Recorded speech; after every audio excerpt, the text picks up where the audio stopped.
कल हम लोगों ने नंबर सिस्टम में अर्थमेटिक प्रोग्रेशन यानी समांतर श्रेणी पे बेसिस क्वेश्चंस को डिस्कस किया था। उसमें हम लोगों ने क्या क्या डिस्कस किया था, tn इक्वल्स टू हम लोगों ने उसमें देखा था tn इक्वल्स टू क्या था, a plus n minus 1 d, यानी जब हमें nवा पद निकालना होगा तो हम लोग कौन सा फॉर्मूला लगाएंगे, a plus n minus 1 d।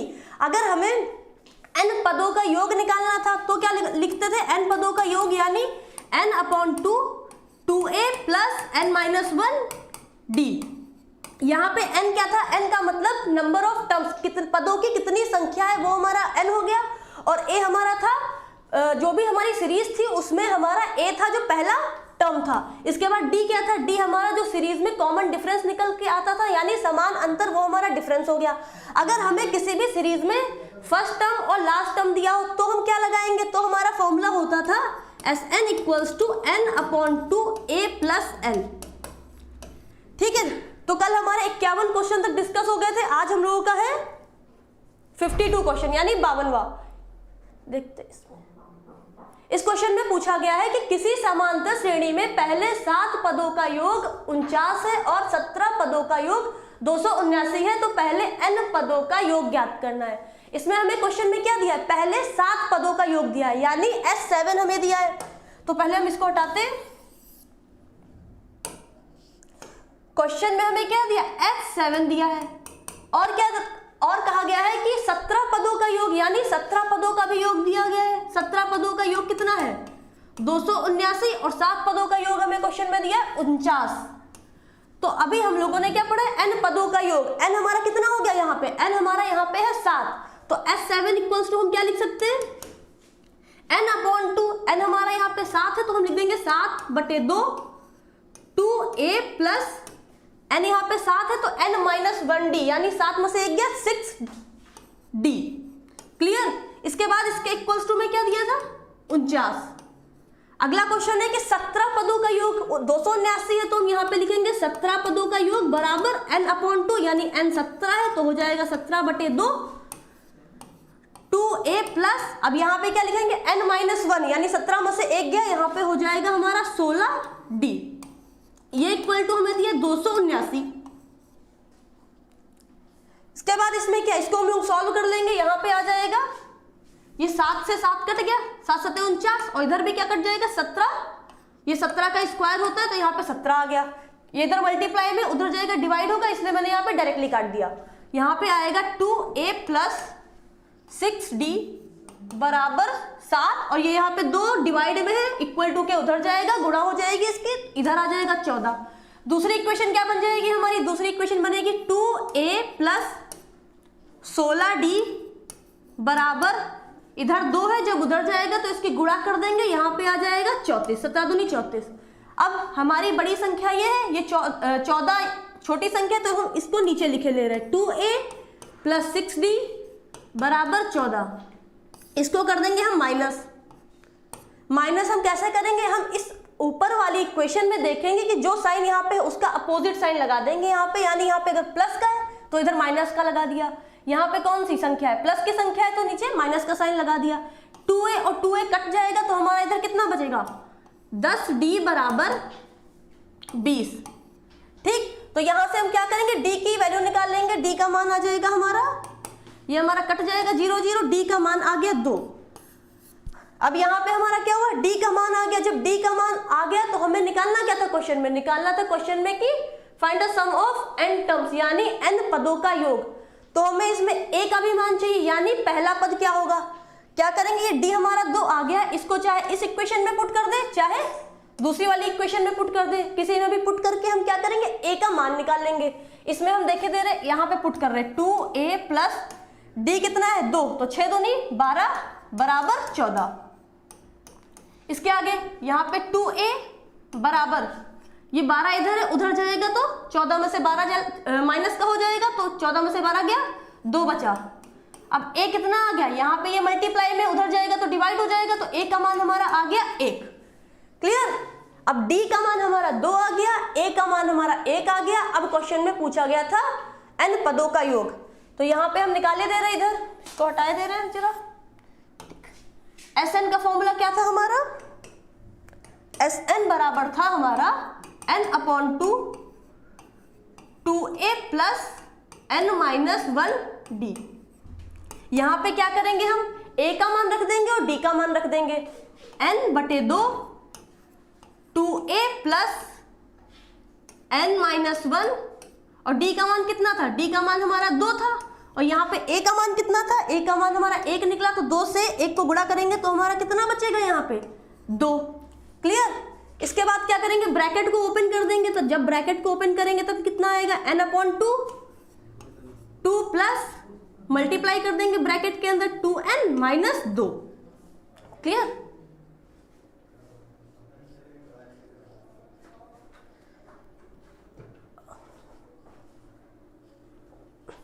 इसके आगे देखते हैं। अब इधर कितना आया, 2 प्लस 2n माइनस का 2, 2 हमारा कैंसिल हो जाएगा।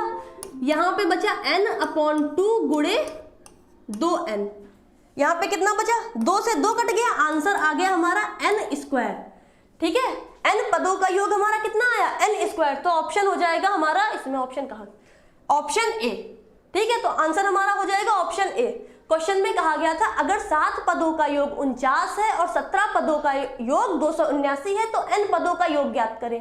तो हमने क्या लगाया, सबसे पहले कि n पदों का योग का फॉर्मूला क्या होता है, S7 दिया था हमें, n/2 2a plus n-1 d लगा दिया। n की जगह क्या पुट कर दिया, n की जगह हम लोगों ने 7 रख दिया था, तो वहां से क्या निकल के आई, एक इक्वेशन बन गई। उसके बाद यही हमने क्या किया, दूसरी इक्वेशन के भी साथ कर दिया कि S17 इक्वल्स टू कितना था, n/2 2a प्लस 16d बराबर ये 34 आ गया था सॉल्व होके। यहां से हमने इन दोनों इक्वेशन को सॉल्व किया, d की वैल्यू कितनी आ गई, d की वैल्यू यहाँ पे हमारी 2 आ गई। जब d की वैल्यू 2 आ गई तो इसको दोनों इक्वेशन में चाहे किसी में भी पुट कर ले, उसमें से मेरा a का मान आ जाएगा। जब a का मान आ जाएगा तब हमसे n का मान पूछा गया था, n पदों का योग पूछा गया था, उसका फॉर्मूला लगा दिया, Sn बराबर n/2 2a plus n-1 d। यहाँ पे a का मान रख दिया और d का मान रख दिया, हमारा Sn आ गया, यानी n²। क्लियर। अगला क्वेश्चन देखते हैं, क्वेश्चन नंबर 53। इसमें कहा गया गुणोत्तर श्रेणी 3, -6 12, -34 10वां पद ज्ञात करें। Find the 10th term of geometric progression. अब हमारे क्वेश्चन किस पे बेसिस आ गए, ज्योमेट्रिक प्रोग्रेशन। अभी तक हम लोग किस पे पढ़ रहे थे, अर्थमेटिक प्रोग्रेशन, यानी अब हम लोग पढ़ेंगे ज्यामिति श्रेणी या फिर गुणोत्तर श्रेणी। तो ज्यामिति श्रेणी या फिर गुणोत्तर श्रेणी होता क्या है,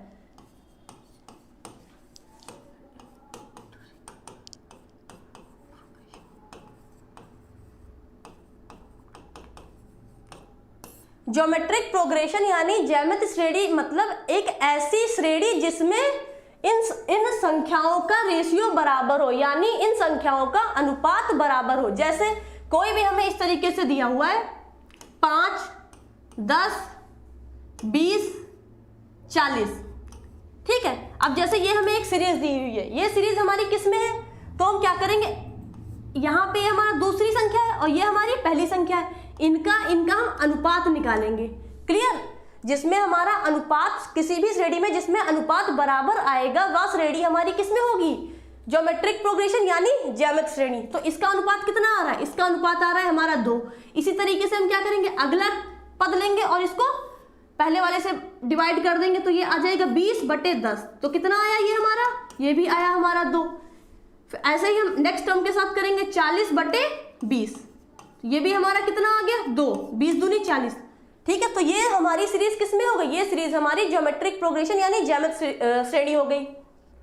ऐसे ही क्वेश्चन में क्या कहा गया, 3, -6 12, -24। सबसे पहले हम चेक करते हैं कि ये श्रेणी हमारी ज्योमेट्रिक प्रोग्रेशन है कि नहीं है। अगर हम -6 को 3 से भाग देंगे तो कितना आ जाएगा, -2। इसी तरीके से हम 12 को 6 से भाग देते हैं, -6 से, तो 6 दूनी 12, कितना आ गया, -2। इसी तरीके से हम 24 को 12 से देते हैं, 24 12, माइनस हमारा लगा था तो ये आ गया 12 दूनी 24। तो सब में क्या आ रहा है, अनुपात बराबर आ रहा है। जब भी किसी भी सीरीज में अगर अनुपात बराबर आता है तो वह सीरीज हमारी गुणोत्तर श्रेणी यानी ज्यामिति श्रेणी होती है। अब क्वेश्चन में देखते हैं क्या कहा गया है।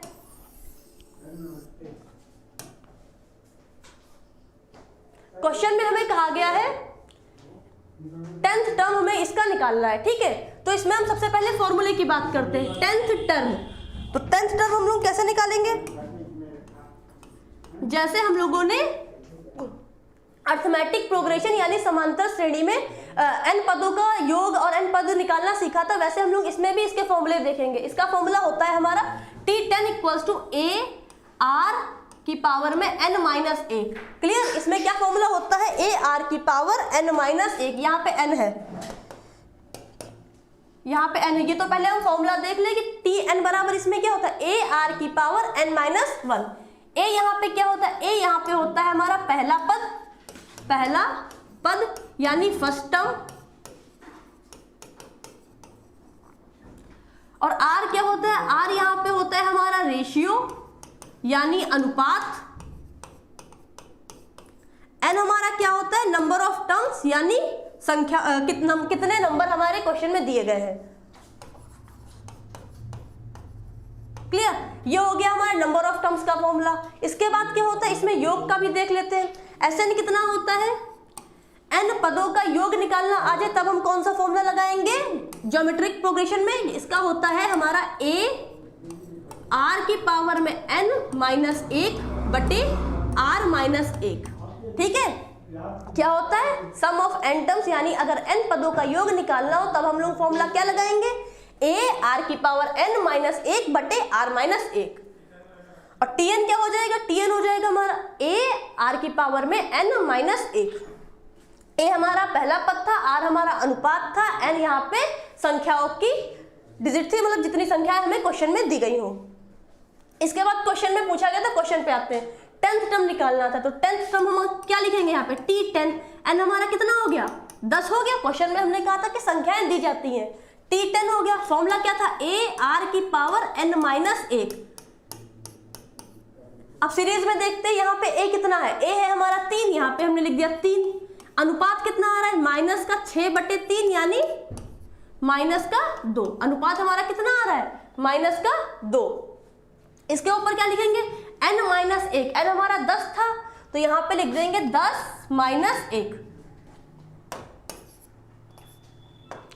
आगे देखते हैं। अब क्या लिखेंगे? 3 गुणे, यहाँ पे आएगा माइनस 2 की पावर में 9। इसको सॉल्व कर देंगे तो यह आ जाएगा 3 गुणे 2 को हम मल्टीप्लाई कितनी बार करेंगे? 9 बार। ऐसे 2 गुणे 2 गुणे 2,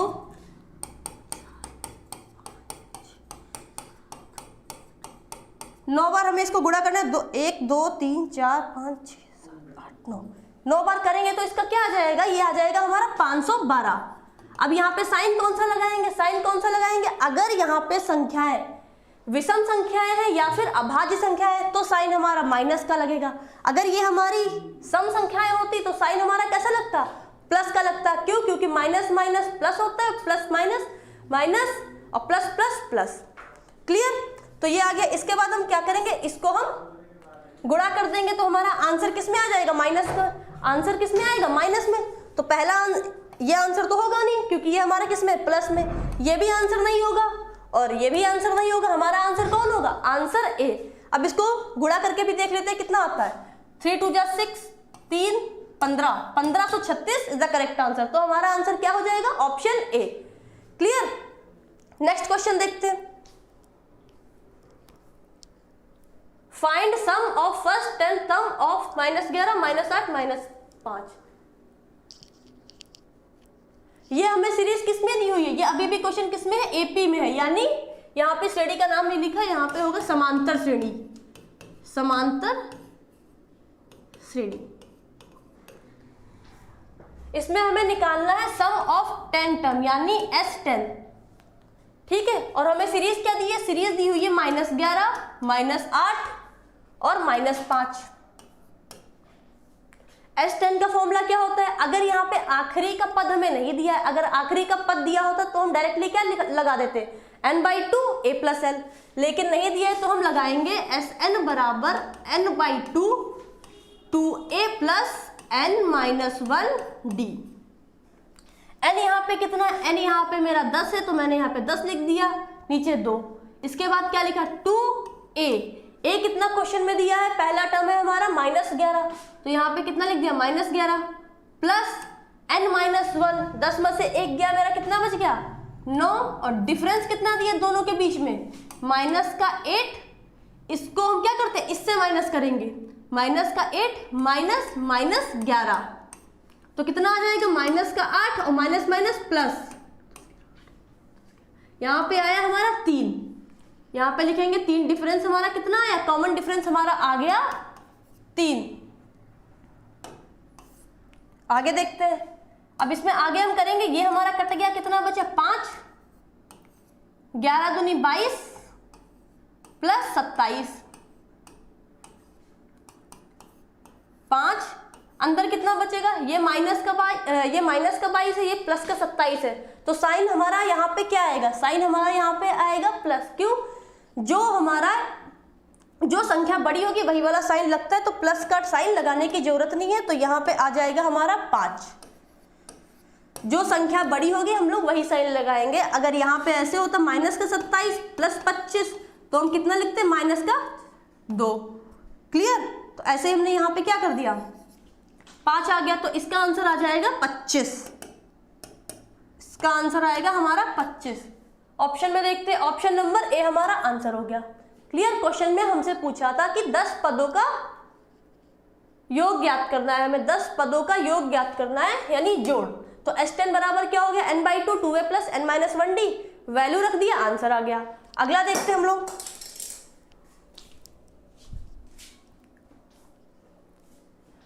ये भी क्वेश्चन हमारा किस पे बेसिस है, जीपी यानी ज्यामिति श्रेणी। इसमें देखते हैं क्या पूछा गया। क्वेश्चन में सीरीज दी गई है 5, 10, 20, 40, तो इनका रेशियो कितना होगा। सबसे पहले हम क्या चेक करते हैं कि ऐसी सीरीज जिनका अनुपात बराबर हो वही सीरीज हमारी कैसी होगी, ज्यामिति श्रेणी। ठीक है, ऐसी श्रेणी जिनका अनुपात बराबर हो वो हमारी कैसी श्रेणी होगी, ज्यामिति श्रेणी। तो देखिए 10, 5 कितना आ जाएगा, 2, इसमें भी कितना आएगा 2, इसमें भी कितना आएगा 2। सबसे पहले इसमें पूछा गया फाइंड ए ज्ञात करना है, आर ज्ञात करना है, nth टर्म ज्ञात करना है और SN भी निकालना है, सब कुछ इसमें निकालना है। तो सबसे पहले ए क्या होगा, ए यानी पहला टर्म, तो आंसर किसमें 5 दिया है, ये होगा, मतलब आंसर ए हम लोग ऐसे ही टिक लगा सकते हैं। तो यहाँ पे ए कितना होगा 5, रेशियो कितना आ रहा है 10/5, 20/10 और 40/20, ये आ गया इसका अनुपात कितना आएगा 2, अभी देख चुके हैं, ये भी आ गया। इसके बाद पूछा गया nth टर्म यानी क्या होगा, tn का फॉर्मूला हमारा क्या था, a r की पावर में n-1। क्वेश्चन में a हमें कितना दिया हुआ था, a हमारा था 5, अनुपात यानी रेशियो हमारा था 2 और 2 की पावर n-1, n की संख्या तो थी नहीं, अगर n हमें गिवन होता तो हम यहाँ पे वैल्यू पुट कर देते, तो हमारा आंसर क्या आएगा 5 × 2 की पावर n-1, यानी ये वाला। इसके बाद SN भी इसमें कहा गया है, SN भी अगर कहा गया है तो इसमें है नहीं, हम लिखे दे रहे हैं, यहाँ पे SN आ जाएगा a r की पावर में n-1/r-1 होता है, तो a हमारा कितना है 5, अनुपात कितना था 2 की पावर n-1 बटे, अनुपात हमारा 2 था, 2 - 1, SN हमारा आ जाएगा 5, 2 की पावर में n-1 बटे 2 में से 1 गया 1, ये हमारा क्या आ जाएगा, सम ऑफ n टर्म यानी n पदों का योग ज्यामिति श्रेणी में। क्लियर, यहाँ पे ये वाला लिख लेते हैं 5,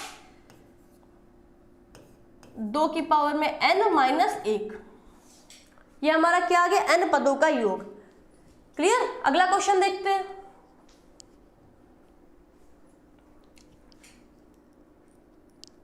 इसमें क्वेश्चन में पूछा गया 10 पूर्ववर्ती संख्याएं तथा अनुवर्ती संख्याएं ज्ञात करें। 10 की पूर्ववर्ती, यहाँ पे 10 की आएगा, यानी पूर्ववर्ती सक्सेसर और अनुवर्ती प्रेडिसेसर। तो सक्सेसर क्या होता है, सक्सेसर यानी जो संख्या में दी हुई है उसके आगे की एक संख्या, प्रेडिसेसर यानी उसके पीछे की एक संख्या। अगर सक्सेसर पूछा जाए तो उसमें हम एक जोड़ देंगे, अगर प्रेडिसेसर पूछा जाए तो उसमें हम एक घटा देंगे। ठीक है, सक्सेसर यानी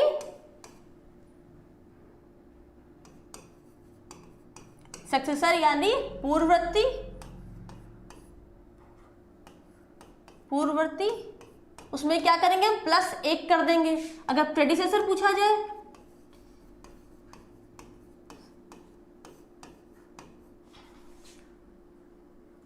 अनुवर्ती तो यहाँ पे हम क्या कर देंगे, माइनस का 1 कर देंगे। अब हमसे किसका पूछा गया क्वेश्चन में, 10 का, तो 10 का क्या हो जाएगा, पहले क्या पूछा गया, पहले हमसे पूर्ववर्ती संख्या पूछी गई है, तो ध्यान से देखना, पूर्ववर्ती संख्या यानी 10 के बाद क्या आएगा 11, बाद में प्रेडिसेसर पूछा गया है तो 9, तो हमारा आंसर क्या हो जाएगा, ऑप्शन ए। क्लियर। अगर सक्सेसर पूछा जाए तो 1 प्लस कर देंगे, अगर प्रेडिसेसर पूछा जाए तो 1 माइनस कर देंगे। अगला देखते हैं। अगला क्वेश्चन पूछा गया है, राम एक दिन में 450 रुपए कमाता है तो नवंबर माह में कितने रुपए कमाएगा। Ram earns 450 rupees in 1 day then find his earning in November month. तो अगर एक दिन में वो 450 रुपए कमाता है तो नवंबर में कितना कमाएगा, उसको हम गुणा कर देंगे। अब नवंबर में कितने दिन होते हैं, 30 दिन। एक दिन की उसकी अर्निंग कितनी है, एक दिन में वो कितना कमाता है 450 रुपए, तो पूरे नवंबर मंथ में कितना कमाएगा, उसको हम 30 से गुणा कर देंगे। नवंबर में कितने दिन होते हैं, 30 दिन। आंसर हमारा कितना आ जाएगा,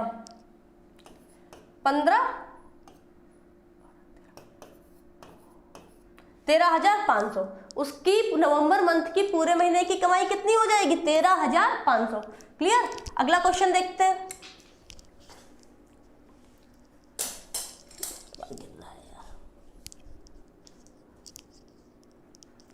क्वेश्चन में कहा गया, यदि कक्षा 5 में छात्रों की संख्या 140 है, इन्हें 7 पंक्तियों में खड़ा करना है, तो एक पंक्ति में खड़े बच्चों की संख्या ज्ञात करें। ठीक है। क्वेश्चन में क्या कहा, क्वेश्चन में कहा गया किसी क्लास में बच्चे पूरे कुल बच्चे कितने 140 है। अगर टोटल बच्चे 140 है फिर उन्हें क्या कहा गया, 7 पंक्तियों में खड़ा किया गया है। टोटल बच्चे हमारे कितने 140 है, टोटल उनको कितने लाइन में खड़ा करा गया है, 7 लाइनों में। तो हम क्या करेंगे, 140 को 7 से भाग दे देंगे, तभी तो एक लाइन में पता चलेंगे कि एक लाइन में कितने बच्चे होंगे, ये 7। तो हम क्या करेंगे, 140 को 7 से भाग दे देंगे, हमारा आंसर आ जाएगा कितना 20। तो एक लाइन में हमारे कितने बच्चे हो जाएंगे 20। ठीक है। क्या हो गया, अगला देखते हैं।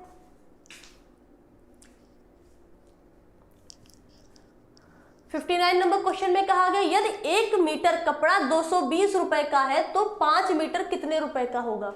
ठीक है। If cost of 1 metre is 220 rupees then find the cost of 5 metre. कितना होगा, अगर 1 मीटर की दी गई है और ज्यादा की पूछी गई है तो हम क्या करेंगे, गुणा करेंगे। अगर हमसे क्वेश्चन में कहीं 20 मीटर की दे दी जाती और 1 मीटर की पूछता तो क्या करते, उसको भाग दे देते। ठीक है। अगर क्वेश्चन में 1 की दी जाए और ज्यादा की पूछी जाए तो क्या करेंगे, हम उसे गुणा कर देंगे जो भी संख्या होगी। अगर ज्यादा की दी जाए और 1 की पूछी जाए तो हम क्या करेंगे, उसको भाग दे देंगे। ऐसा भी आ सकता है कि अगर ज्यादा की दी जाए, मान लीजिए 20 मीटर की हमें दी गई है 450 रुपए, अब पूछ लिया कि 40 मीटर की क्या होगी, तो हम क्या करेंगे, 20 मीटर की अगर हमें कुछ दी गई है मान लीजिए 400 रुपए। ठीक है। ये क्वेश्चन पहले देख ले, अगर 20 की हमें दी गई है 400 रुपए, ठीक, पूछ लिया कि 40 मीटर की कॉस्ट ज्ञात करें। 20 मीटर कितने का है, 400 का है, तो हमें 40 मीटर का निकालना है। तो क्या करेंगे हम, 20 की जब 400 है तो 1 की कैसे निकालेंगे, 1 मीटर मेरा निकल आएगा जब हम इसको भाग दे देंगे। ठीक है। अभी बताया कि अगर ज्यादा की दी जाए सबसे पहले क्या करेंगे, 1 की निकालेंगे। अब 1 मीटर मेरा कितने का हो गया, 20 रुपए का। 1 मीटर मेरा कितने का हो गया, 20 रुपए का। अब क्वेश्चन में कितने की पूछी गई, 40 मीटर। जब 1 मीटर 20 का है तो 40 मीटर कितने का होगा, 40 गुणे 20 यानी 800 रुपए का। ठीक है। लेकिन क्वेश्चन में क्या पूछा गया, क्वेश्चन में पूछा गया अगर 1 मीटर की कितनी है, 1 मीटर मेरा कितना दिया हुआ है 220 रुपए का, तो हमें कितने का निकालना है, 5 मीटर का। तो 5 मीटर का हमारा कितना हो जाएगा, 220 को हम क्या कर देंगे, 5 से गुणा कर देंगे, आ जाएगा आंसर 1100 रुपए। आंसर क्या आ जाएगा, आंसर नंबर ए 1100 रुपए।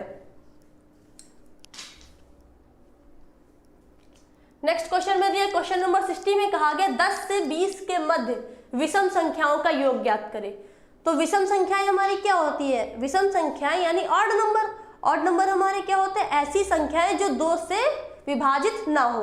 तो 10 से 20 के बीच में निकालना है हमें, 10 से 20 के बीच में विषम संख्याएं क्या होंगी, पहली तो 11 होगी। ठीक है। नेक्स्ट हमारी क्या हो जाएगी, 13 होगी, 12 तो होती नहीं है, 12 तो 2 से विभाजित हो जाएगी।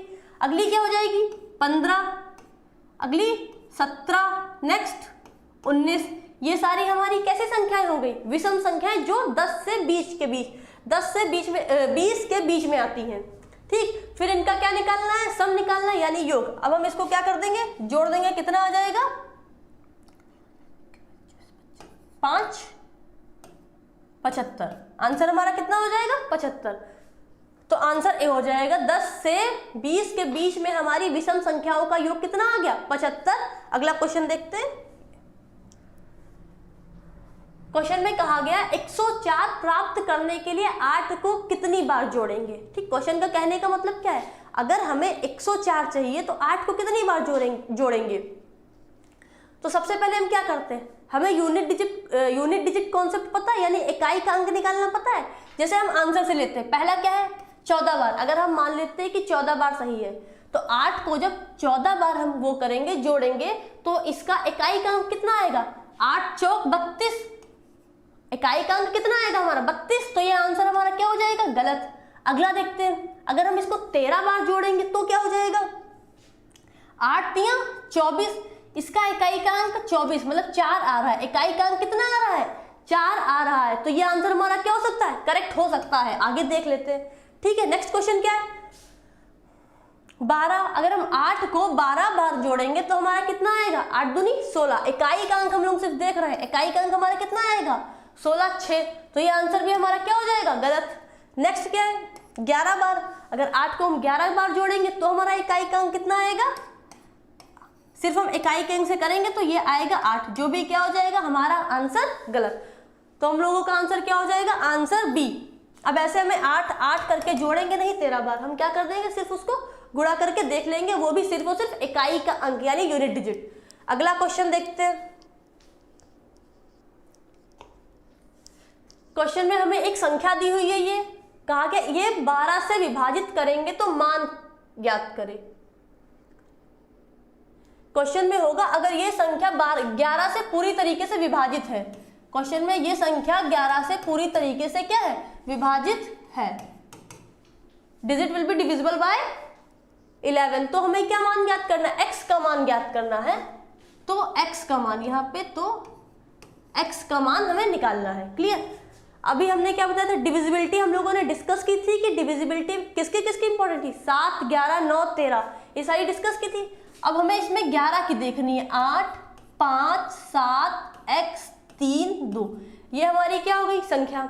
अब 11 की डिविजिबिलिटी क्या थी, 11 की डिविजिबिलिटी 2 होती है, लेकिन हम लोग पहले आसान वाली देखते हैं कि 8 में से 5 गया कितना गया बचेगा। हमने क्या बताया था 2 2 का अंतर ले लो, 8 में से 5 गया यहाँ पे बचेगा 3, इन दोनों के बीच का अंतर कितना बचेगा 7 माइनस x। ठीक है, इन दोनों के बीच का अंतर कितना बचेगा, 3 में से 2 गया 1।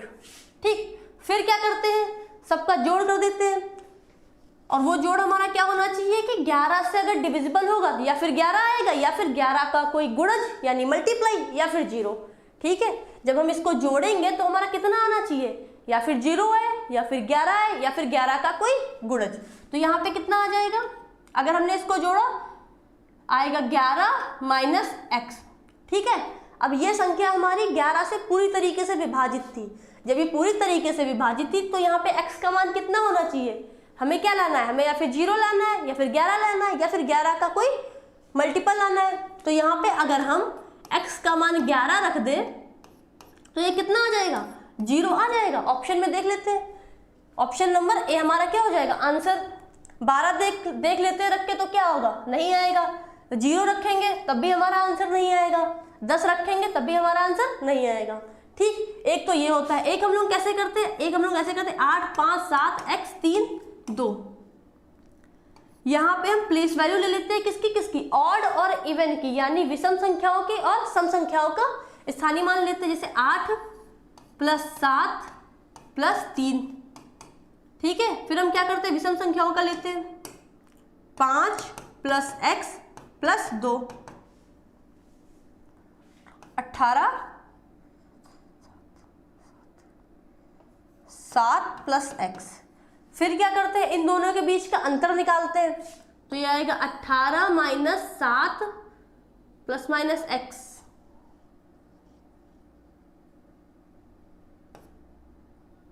ये आ जाएगा यहाँ पे x। कितना आ जाएगा यहाँ पे, x का मान 11 आ जाएगा। इसको ऐसे कर देंगे, एक मिनट,